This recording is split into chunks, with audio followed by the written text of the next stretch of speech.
Oi pessoal, tudo bom? Rodrigo Monteiro. Hoje, dia 3 de abril, às 18 horas, eu fiz um bate-papo com o estudante Marco, ele é estudante de Direito da Faculdade de Direito de Ribeirão Preto, foi transferido em 2018. A gente bateu um papo aí de uns 40 minutos sobre como ele se preparou para o processo. A gente ia transmitir ao vivo, tivemos alguns problemas técnicos, enfrentamos alguns problemas de conexão, que dá uma travadinha no áudio, mas eu fiz uma edição rápida aqui do vídeo, coloquei para vocês, que eu acho que o importante aí é o conteúdo do vídeo, né? Foi bem bacana, passa boas dicas, a trajetória é interessante dele. E os comentários, vocês colocam as dúvidas, né? Algumas coisas que eventualmente a gente não respondeu no vídeo, ou que vocês não entenderam, tá bom? Que aí a gente vai estar ou fazendo um novo vídeo ou respondendo aí nos próprios comentários. E o GTUSP está procurando aí, está combinando com esses alunos nossos, com outros estudantes que não foram alunos, mas foram aprovados no processo de transferência, para contar, né, a sua trajetória, como se preparou e dar dicas aí para vocês. Então a gente vai lançar uma série de vídeos como esse. Esse foi o primeiro aí de muitos que vão vir aí até a prova, tá bom? Um abraço e curtam o vídeo. Marco, obrigado por ter topado aí um bate-papo. A gente faz um grupo de estudos para transferência há alguns anos e sempre surge dúvida, é legal falar com o pessoal que foi aprovado. Vamos começar lá do começo. Você fazia qual universidade antes de se transferir lá para a USP Ribeirão? Bom, primeiramente, Rodrigo, dá para me ouvir tranquilo? É isso? Tranquilo, tá ótimo, tá ótimo. Primeiramente, obrigado pelo convite. Eu acho muito legal essa iniciativa. Eu acho que tem que ser feito isso mesmo. Transferência é uma prova muito diferente, não é um vestibular convencional, então as pessoas sabem muito pouco. Eu mesmo sabia muito pouco e mais para frente espero contar essa história também.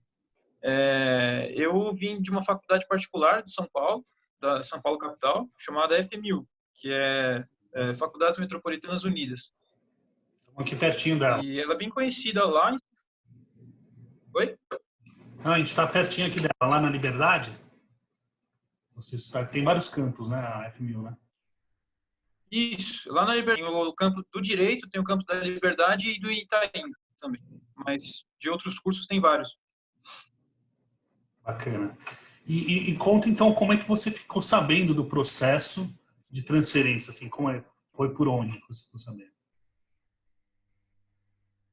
Olha, essa história é uma lástima, porque eu não, assim, a FUVEST não divulga a prova de transferência, eu nunca vi divulgar, e eu descobri na sorte mesmo, porque eu estava inconformado que não tinha vestibular de inverno da FUVEST, e eu fui pesquisar no site para dar uma inteirada, ver se tinham editais, porque a Unesp, por exemplo, a Vunesp, ela faz vestibulares de outros concursos também, né?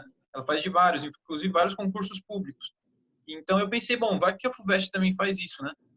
E aí eu fui lá pesquisar e eu lembro que apareceu vestibular de meio do ano, da transferência externa, e aí eu comecei a ver, eu me inscrevi, mas eu confesso que eu não sabia que eu podia me transferir, que daria certo. Eu já estava muito calejado já pelos vestibulares e eu achei que não ia dar certo. Então eu Você prestei só estava em. para fazer um Desculpa te interromper, mas você estava em qual semestre lá na FMU quando você tentou? primeiro. Primeiro já, tá. Aí É, você bom, foi buscar algumas informações de um vestibular de mediano e encontrou a transferência. Eu dei uma pesquisada aqui você prestou a prova em 2018, eram 9 vagas, certo? isso mesmo. Bacana. Bom, e aí? E como é que você. E aí você começou a buscar informações sobre a prova e me conta um pouquinho aí como é que você se preparou primeiro para a primeira fase, né? E depois como é que depois a gente fala da segunda fase. Claro. A primeira fase foi o seguinte: eu já estava estudando normalmente, porque eu queria prestar o vestibular convencional da FUVEST no final do ano. Então, eu já estava dando uma lida nos assuntos, mas o meu programa era pensando no fim do ano, e não pensando na prova de transferência, porque Cortou, você estava falando que você já estava estudando para o vestibular no final do ano, né? Mas não para essa prova do meio do ano, aí cortou nesse momento. Então, aí eu estava estudando algumas matérias específicas que eu sabia que já tinha dificuldade, mas que eram todas de exatas, né? Porque é o que mais pega no vestibular convencional, para gente de humanas. Mas a primeira fase da transferência, ela só tem humanas, né? Sim, Então, essa é uma das vantagens, digamos assim, de só fazer, estudar disciplinas que você tenha afinidade, né? É uma coisa boa da transferência. E aí você voltou ou você continuou estudando para o vestibular de normal? fato, é uma E aí você se baseou nas provas coisa. antigas. Bom, isso você encontrou no site da FUVEST, tem um acervo bom de provas, né? E era baseado nela, teoria, vídeo do YouTube, leu Sim, livro, como é que foi? Beleza. mas assim, eu pegava as provas da FUVEST, refazia elas, eu pegava matérias que eu sabia que tinha dificuldade, ia refazendo. É, eu não sei, eu não tinha muito gosto por pegar livro, sabe, e estudar pelo livro, a não ser que fosse uma coisa muito detalhada, que eu não achasse em outros lugares. Eu sempre preferia apostilas, resumos e vídeos do YouTube. Aí você assiste a aulas, tem várias aulas de professor de cursinho, aulas de YouTubers de concurso mesmo, né? E eu fazia basicamente isso só e, e fazia muita prova, porque prova é lá que você vai testar mesmo, sabe? Tentava fazer uns testes assim de fazer umas 20 questões em uma hora e etc. Você lembra da sua Mas pontuação? Qual foi na primeira fase? lembro, eu acertei exatamente 80% da prova, que foi a nota de corte. Eu acertei 64 e 80 questões. Eu pesquisei aqui a nota A de nota de corte foi bem alta. 63, né? Foi 631. Na verdade, ficou um ponto acima, talvez, da nota de corte. Bacana. É, Foi para a segunda fase. Aí, segunda eu, fase, você teve eu lembro que que. eu só fiquei feliz. Bacana. Passou a relação, então, deve ter passado um pouquinho mais aí do que 27 a 30 pessoas, né? Quando empata aí no final da base da nota de corte, passa o restante, passa todo mundo. Então, você foi com 30 candidatos aí para a segunda fase, mais ou menos. Eu não sei, o 27 ou 30. E aí você teve que entregar os documentos Exato. presencialmente lá para Ribeirão, você era de São Paulo, entregar os documentos, certo? Sim, eu fui para Ribeirão e você tem que estar lá presencialmente, né? Você tem que entregar os seus documentos, porque assim, a primeira fase ela é feita pela FUVEST mesmo, né? Um vestibular de humanas da FUVEST, igual o convencional, só que sem exatas. A segunda fase é uma prova feita pelos professores da própria universidade. Então tem um edital próprio, tem uma prova própria e protocolos próprios, entende? Até para você entrar com recurso depois, são os protocolos dele. Aí vocês têm que ficar atentos à faculdade respectiva que vocês estão fazendo, a prova de transferência. E aí você tem que fazer inscrição presencialmente, entregar documento. Eles vão ver se você está no semestre regular mesmo, se você está matriculado na universidade. Tem todo esse trâmite burocrático. Foi tranquilo, tem alguns alunos que reclamam para a gente assim que fica difícil, até sair o resultado da primeira fase, até aquelas datas, que esse ano a gente acredita que vai mudar por tudo isso que está acontecendo. A prova está agendada para o dia 17 e a 17 de maio, e as entregas do documento estão para o dia 8 e 9 de junho, né? Então o pessoal, eu não sei aqui de cabeça, o resultado da prova acontece nesse meio tempo.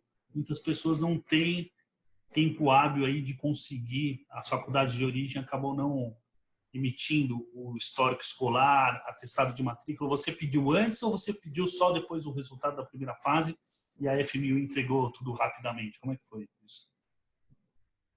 Então, isso sempre foi um problema para mim, a entrega de documento, porque tem muitas faculdades que têm um sistema ultrapassado e elas não entregam rapidamente. Você tem que pedir um protocolo e esperar meses para entregar qualquer tipo de documento, seja histórico escolar, conteúdo programático.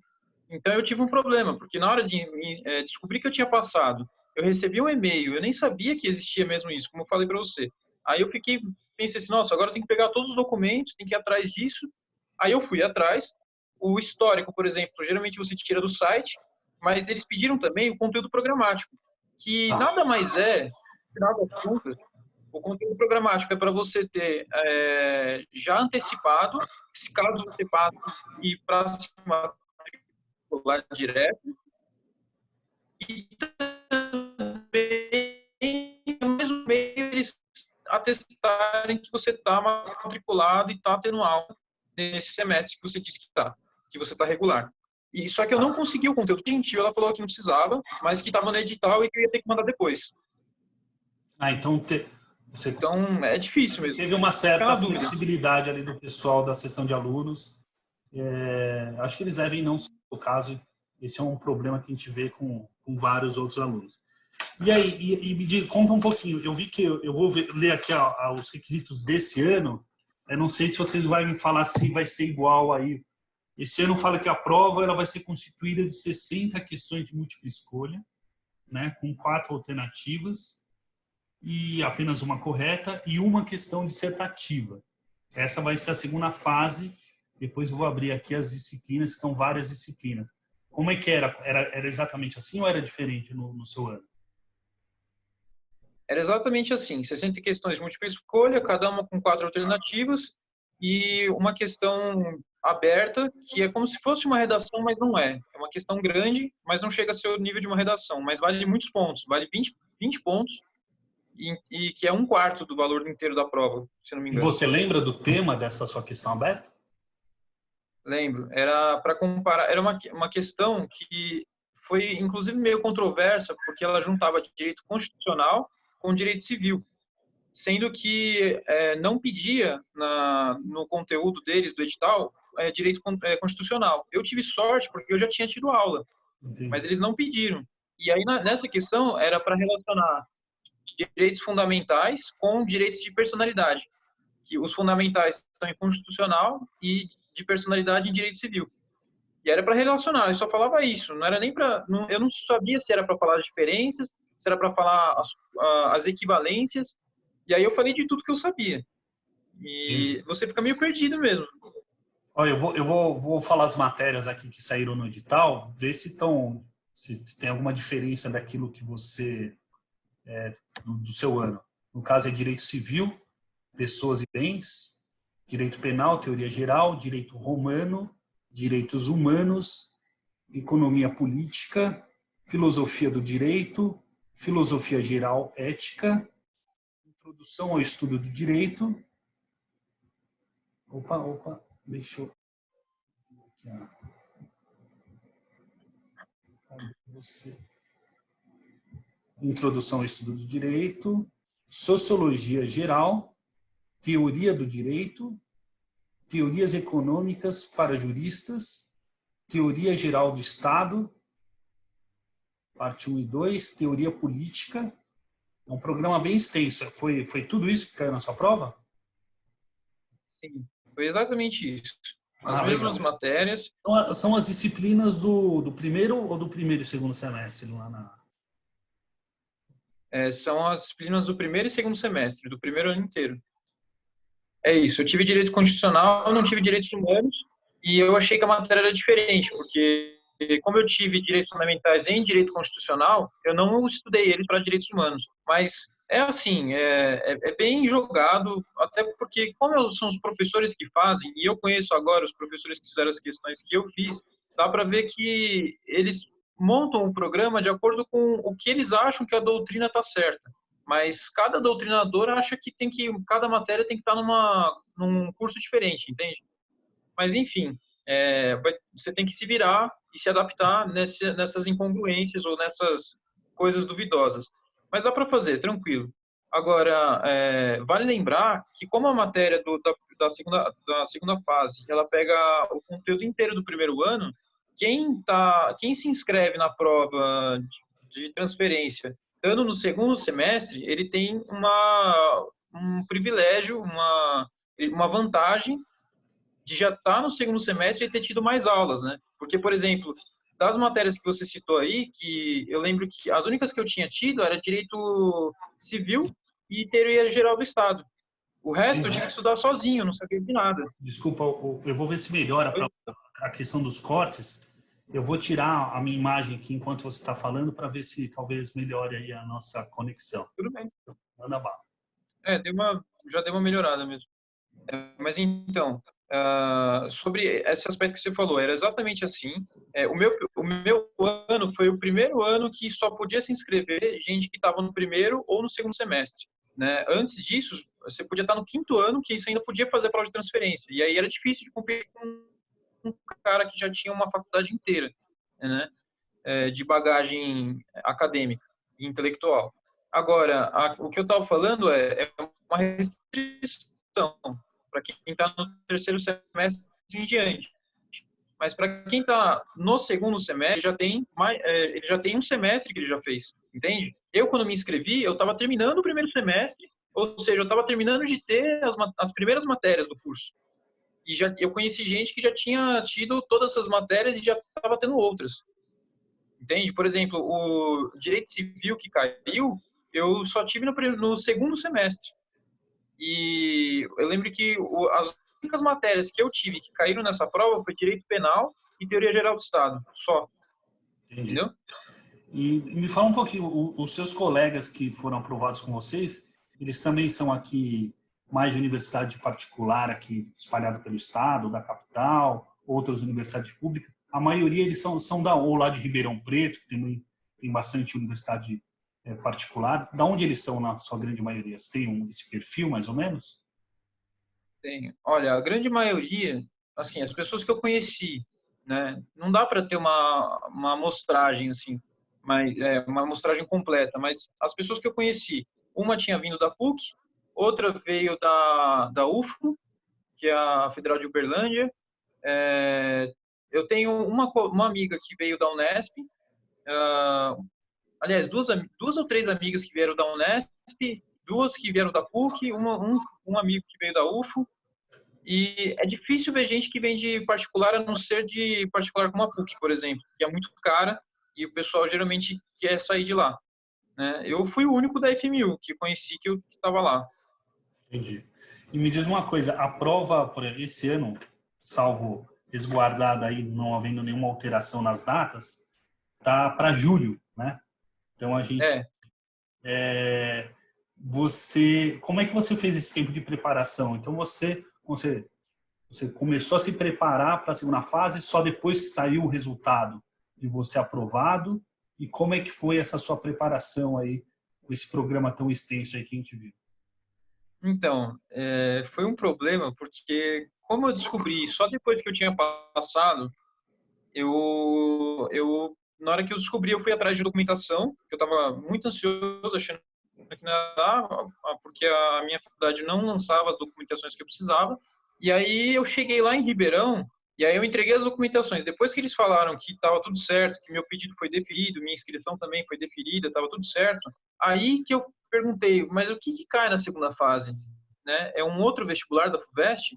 Aí que eles me explicaram. Eles falaram, olha, você não viu o edital e tal? Eu falei, não, eu vi, mas falaram que eram os professores que faziam, só que eu não sabia direito que matéria caía. Aí eles imprimiram para mim o edital com as matérias, com o conteúdo que caía na prova. E aí eu lembro que voltei para casa e assim que eu cheguei em casa eu contei que eu tinha 16 dias até a segunda fase. Eu tinha 16 dias para estudar 14 matérias, salvo engano. E aí eu estudei uma matéria por dia. Eu usei a biblioteca da minha faculdade, o que foi bom porque minhas provas já tinham acabado. Eu pude ficar só estudando. E aí eu pegava um livro por dia e estudava ele inteiro. Estudava em média de 7 a 8 ou 9 horas por dia, mas tendo bastante lazer também, descansando bastante, já que eu não tinha mais aula, né? Porque era como se eu estivesse de férias me preparando para um concurso, assim, exatamente. E só que o que eu fazia? Para não ter que ler o livro inteiro, eu pegava o conteúdo que eles dão, que é muito bom. Eles colocam a matéria e colocam os tópicos das coisas que cairiam, né? Por exemplo, filosofia do direito, colocavam ética e moral, moral objetiva e moral subjetiva, a moral kantiana, o imperativo categórico e etc. Né? Então, eu fazia como se fosse um jogo de perguntas e respostas. Eu lia o tópico, pensava, eu sei dessa matéria? Não. Então eu vou procurar ela no livro. Procurava num livro bom, em geral comparava com 1 ou 2 livros, né? Porque tem livro que é muito detalhista e tem livro que é mais objetivo. E aí você tem que ter vários livros na mão. Então eu ia no livro, tentava responder esse tópico, na hora que eu respondi e fazia a minha anotação, ia para o próximo tópico, entendeu? Eu não perdia tempo com matérias que não dizia que ia cair.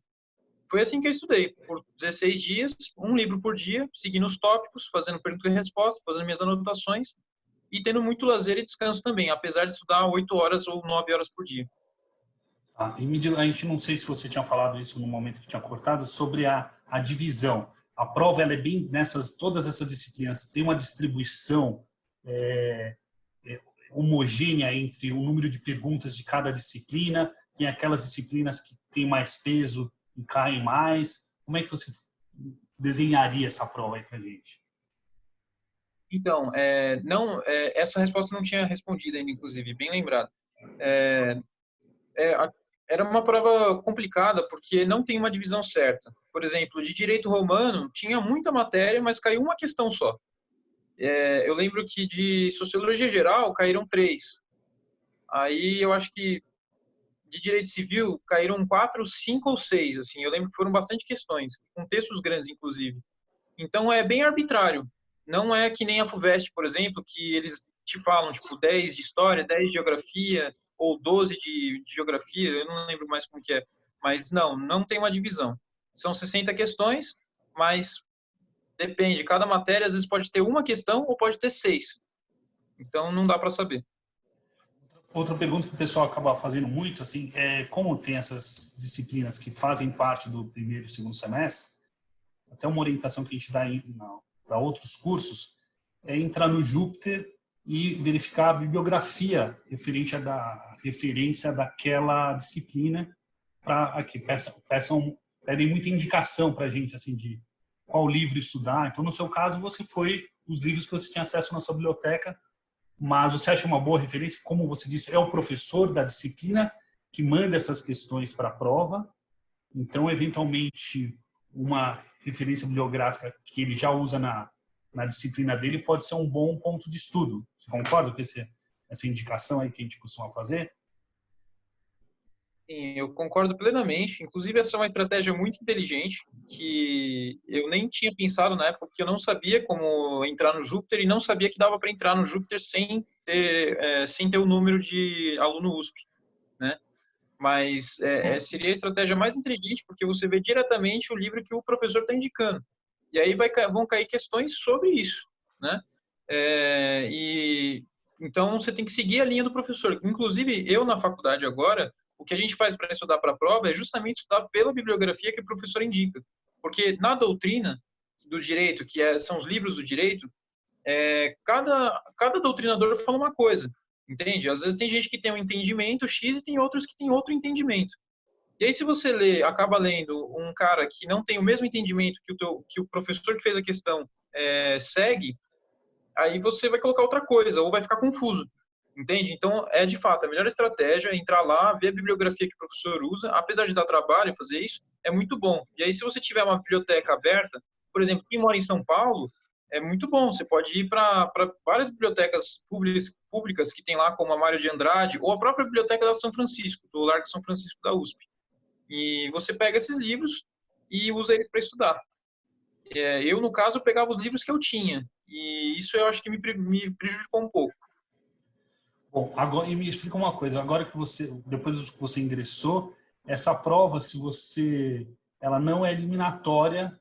Tem algumas provas da segunda fase que acabam dando automaticamente equivalência nas disciplinas quando você cursa. No caso da Faculdade de Ribeirão de Direito, ela dá algum tipo de equivalência à prova da transferência ou não? É mais o seu histórico? Então, eu usei o histórico que eu tinha e eu consegui todas as equivalências que eu pedi, eu consegui. Mas eu não entendi muito bem, e para falar a verdade, nem a própria secretaria, o serviço de graduação lá, entendia também como funcionava, porque eles falavam que se você acertasse mais que 50% das questões de uma determinada matéria da prova, você conseguia equivalência. Só que Sim. não é verdade, porque Não é verdade porque, por exemplo, eu acertei mais que 50% em Sociologia Geral e ano passado eu tive que refazer a matéria. Então, você precisa acertar mais que 50% e ter cursado uma matéria similar ou igual na sua faculdade de origem. Então, ela dá para você pedir equivalência, mas tem vários trâmites e é mais Mas complicado do que parece. então a equivalência ela tem esses dois pré-requisitos, mesmo se você não acertou 50%, mas já cursou aquela disciplina que é similar, com a mesma carga horária, a mesma ementa, você não consegue equivalência depois que você entra? Você pode conseguir, mas depende do professor. Porque, por exemplo, direito romano é uma matéria que só tem na USP. E mesmo se você tenha tido em outro lugar, o professor lá, o meu professor que eu conheço, ele não aceita. Ele quer que você faça direito romano na USP Ribeirão.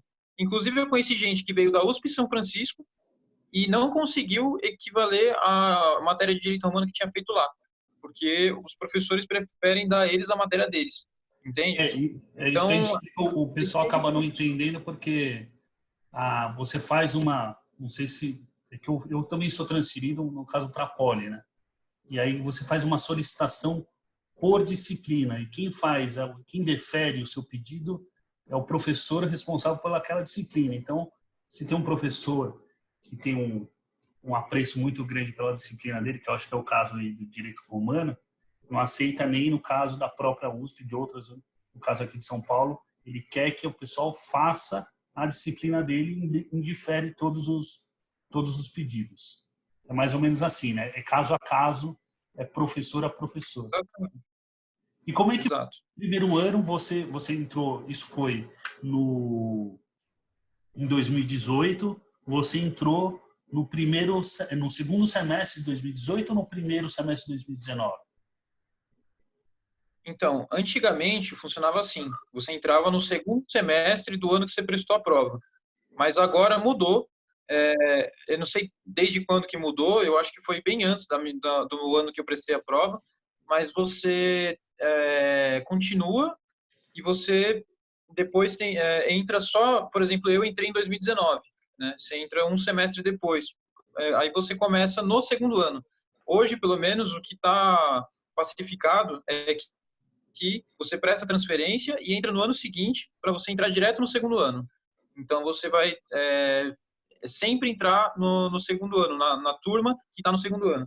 E aí E você entrou fazendo as disciplinas, o semestre ideal do terceiro semestre e com algumas adaptações, algumas sim, tendências do primeiro e segundo ano. Foi isso, mais ou menos? exatamente. Você entra com a sua turma fazendo as mesmas matérias. É até meio estranho, porque você entra já pegando as matérias que eles tiveram e se você já teve ou não, não dá para fazer nada. A única coisa boa é que se você já teve, por exemplo, eu já tinha tido direito constitucional. Então eu tranquei essa matéria e coloquei uma matéria do primeiro ano no lugar. E aí que cabia no horário, né, claro. Aí eu fazia aula no primeiro ano e no segundo. Bacana. E como é que está sendo essa experiência? Agora você já vai para o terceiro estágio. Se bem que agora está. Como é que está? Agora vamos falar um pouquinho da pandemia. Está suspensa as aulas lá? Como é que está funcionando a USP Ribeirão nesse momento aí? Olha, suspendeu, salvo engano, desde o dia 15, 16, eu acho. E, assim, eu não sei se você tem acompanhado, mas foi o reitor da USP, o reitor geral da USP, que ficou mandando e-mail para a gente. E ele falava assim: a cada dia era uma notícia nova. Era assim: no primeiro dia, não vamos cancelar, aulas continuam normais, vamos aguardar um pronunciamento oficial da OMS e do Ministério da Saúde brasileiro. Aí no dia seguinte saiu um pronunciamento do Ministério da Saúde, aí ele falou, bom, então a previsão é que a gente cancele logo mais. E aí no dia seguinte, de novo, falou, estão suspensas as aulas, as atividades. Eles foram suspendendo vários serviços primeiro, né? Por exemplo, visitas à USP foram canceladas. Aí depois, atividades em auditório e teatro foram canceladas. Até que chegou a vez dos alunos mesmo, da academia, e aí eles cancelaram as aulas dos alunos, e foi bem abrupto, assim, do nada a gente não ia ter mais aula, e todo mundo voltou para suas respectivas casas, para casas dos familiares, e estamos até hoje tentando lidar com a situação. A gente está tendo aula online, meio que quase que um EAD, assim, tem professor que dá aula, tem professor que grava aula, tem professor que só passou trabalho, e a gente ainda não sabe como vão ser as avaliações, a gente está se adaptando, como qualquer instituição de ensino também, né, no caso. E fala um pouquinho dessa sua adaptação, porque assim, você entrou lá, todo mundo, sua turma de segundo ano, todo mundo já se conhecia, né? E se formou um grupo aí, tipo, você entrou com mais 8 colegas, entrou, se formou um grupo da transferência, a turma da transferência, o pessoal aceita bem, vocês são bem recebidos. Como é que é essa questão aí, logo no seu ingresso? Então, a faculdade, pelo menos a Faculdade de Direito de Ribeirão Preto, eu vou falar dela porque eu conheço ela, não sei como funciona a transferência dos outros cursos. Na verdade, eu até ouvi falar que a transferência para a USP Ribeirão de enfermagem, você, não importa o ano que você estava, você volta para o primeiro ano e entra junto com o primeiro ano e vai validando as matérias e vai seguindo, entendeu? No direito não, foi diferente. Você entra direto no segundo ano e faz as matérias que você perdeu depois, em qualquer horário. Aí, como foi? Eu entrei, aí são questões mais subjetivas, né, da minha própria vivência, mas que é um prazer enorme poder contar e compartilhar com as outras pessoas. E assim, eu entrei, de fato, as pessoas já se conhecem, já cria uma bolha social, né? Cada um tá com o seu grupinho e essas coisas assim. E a faculdade, ela tinha um histórico de os transferidos serem muito isolados, porque antigamente o transferido que estava no quarto ano entrava e ele não tinha turma. Ele basicamente entrava e olhava, bom, essas são as matérias que eu tenho que eu não fiz, eu vou fazendo. E aí eles montavam a própria grade e eles faziam aula no terceiro ano, no primeiro ano, no segundo ano, no quarto e às vezes no quinto também. Então eles não tinham turma e aí eles eram muito unidos entre eles. Agora com essa mudança de que a gente só pode quem estava no primeiro ano e entra direto no segundo obrigatoriamente, é muito mais legal, é muito melhor para você para você interagir com o pessoal e para você se inserir no meio da faculdade ali. Então eu fui muito bem recebido, todo mundo foi muito bem recebido. Eu cheguei, as panelas já estavam formadas, mas eu já conhecia algumas pessoas, até porque eu moro em República e aí eles me introduziram as pessoas, né? Aí eu fui conhecendo, fui também encontrando os grupos legais de amizades. Mas assim, os transferidos em si, entrou eu e mais 8, né? Eu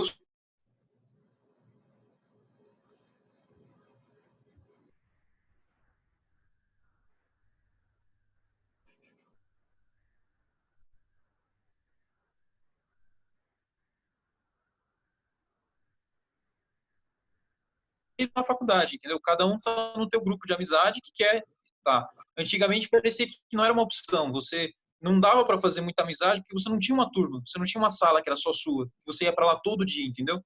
Então eles ficavam mais isolados e esse isolamento acabava fazendo que os transferidos eram muito unidos, né?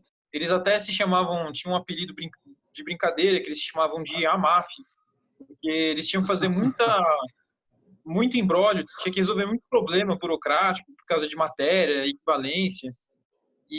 Mas no final foi isso. Hoje em dia é muito mais fácil, pelo menos na faculdade lá onde eu tô, de direito, é muito mais fácil de se inserir. É tranquilo, é difícil porque você entra no segundo ano com aquele clima de primeiro ano, né? Porque é o seu primeiro ano na faculdade, só que você já está no segundo ano e você já está tendo matérias mais difíceis, matérias que não são mais básicas, são matérias muito mais complicadas e sérias. Todo mundo já conhece os professores, todo mundo já sabe como funcionam as provas e você não sabe nada, entendeu? No primeiro ano, tá todo mundo no mesmo barco. No segundo ano, você entra, você tá num barco sozinho, porque todo mundo já sabe o que tá fazendo, entendeu? Menos Sim, você. sim. Mas aí, Então, finalizar basicamente isso. então, Marco, no modo geral, sua orientação é que vale a pena. Eu sempre falo isso para o pessoal, porque diferentemente do vestibular, a pergunta que mais me fazem é o seguinte, assim, se é mais fácil ou mais difícil, né? E eu falo assim, olha, eu acho que é mais fácil pela seguinte questão, porque primeiro que você vai fazer disciplinas que você mais gosta, né? Você não vai precisar, no seu caso de humanas, estudar cálculo, física, biologia. E um segundo ponto é que, diferentemente do vestibular, as pessoas não estão se preparando o ensino médio inteiro para realizar aquela prova, né? Então, um estudo como você fez aí, de 16 dias da segunda fase faz toda a diferença na hora de fazer a prova. Então, vale a pena se dedicar a estudar nesse momento, porque uma preparação a curto prazo faz a diferença, que está todo mundo igual, ninguém está estudando há muito tempo para realizar essa prova da transferência, mesmo porque as vagas saem bem em cima da prova. Você tem essa mesma visão que vale a pena fazer, é uma coisa mais fácil do que o vestibular? De modo geral, fala um pouquinho aí sobre isso. Então, assim, eu concordo num aspecto e discordo em outro. Eu concordo que vale muito a pena, porque, assim, você, às vezes, foi para uma outra universidade por opção e não gostou, ou não tem condição de pagar, ou você foi sem opção. Eu, no meu caso, eu não passei na FUVEST, e eu fui para uma universidade, mas eu não queria ter ido para lá, entende? Mas foi uma questão minha, e no final, claro que vale a pena, porque primeiro, você está indo para a USP, que ela é uma universidade boa, de renome, apesar de também ter muitos problemas e muita coisa a melhorar, e também de ser muito conservador e tradicionalista, mas vale a pena. Agora, tem um problema, não dá para você simplesmente depender só da prova de transferência. A prova de transferência é um último recurso, e é um recurso, assim, que você tem que ter na cabeça, que ele é opcional. Porque se você, pelo menos agora que você não pode mais prestar estando em qualquer período da faculdade, se você não passar uma vez, acabou a sua chance. Você nunca mais vai poder prestar a prova de transferência, a não ser que você se matricule de novo em outra instituição de ensino e comece tudo de novo e preste de novo. Entende? Não é que nem o vestibular que você pode fazer todo ano. A prova de transferência virou um último recurso. Você faz, se passou, legal, se não passou, você nunca mais vai ter chance, a não ser de prestar a prova de transferência para outras instituições, Unesp, PUC, UFMG e etc. Que aí eu nem sei como funciona. Agora, você tendo essa opção e sendo o seu último recurso, como era o meu, por exemplo, vale muito a pena. Só que, assim, eu discordo que seja mais fácil que o vestibular convencional. Por quê? De fato, a primeira fase, você é só de humanas, você tem mais facilidade, são questões que você gosta de fazer e de estudar, só que, assim, é igual para todo mundo vai ter facilidade nessas matérias, a grande maioria também vai ter sido que nem você, que nem eu, por exemplo, que prestou várias FUVEST já, e já estava calejado e já sabia como funcionava. Então, assim, legal, foi bem mais fácil fazer a prova. Eu fiz a prova super tranquilo. Só que eu dei sorte de acertar mais que a nota de corte, que era altíssima. Né? 80% de uma prova é uma nota de corte alta, altíssima. Só medicina que equivale a isso, né? Que geralmente você tem que acertar entre 72 e 73 de 90 questões para passar em medicina. No caso da primeira fase, para transferência do direito, tinha que acertar 80 questões. Não, desculpa, tinha que acertar 64 questões de 80, ou 63, né? Não lembro. Mas é basicamente 79%, 80%. Então, é uma nota de corte muito alta, né? Agora, ok, para a segunda fase, tá todo mundo no mesmo barco. O problema é que facilita para quem consegue estudar de forma intensiva.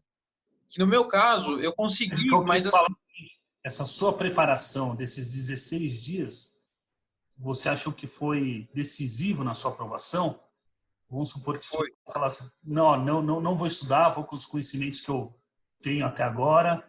Você acha que teria sucesso se não fosse essa preparação, esse sprint final que você deu aí de 16 dias?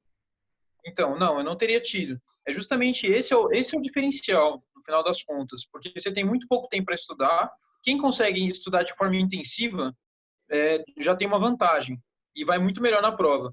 Agora, quem não consegue estudar de forma intensiva ou não tem o privilégio que eu tive, por exemplo, de estar em casa, eu estava na casa dos meus tios ainda, e eles falaram para mim ficar tranquilo, eu podia estudar, eles faziam comida, eu não tinha que me preocupar com nada disso. E eles iam sair, deixavam coisa para mim, não entravam no quarto, sabe? Eu tive um grande privilégio de ter espaço para estudar, por exemplo. E, é claro, eu tinha o esforço de estudar de forma intensiva e disciplinada, com um método já pré-determinado, por mim mesmo. Agora, esse estudo intensivo antes da prova, ele é fundamental. Por quê? Porque mesmo que você esteja no segundo semestre, quando você se inscreveu para a prova, e você já tenha tido várias matérias, eles pegam matéria do primeiro ano inteiro. E a universidade, a Faculdade de Direito da USP Ribeirão, o primeiro ano, ela é toda integral.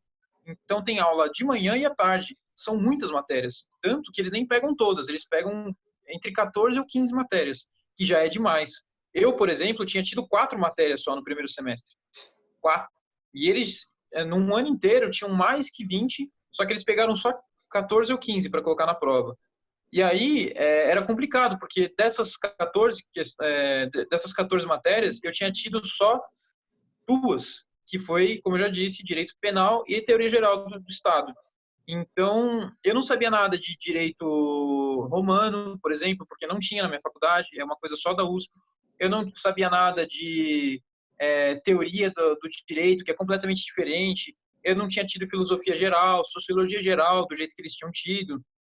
Todas as outras matérias, eu não tinha tido. A teoria econômica para juristas, sabe?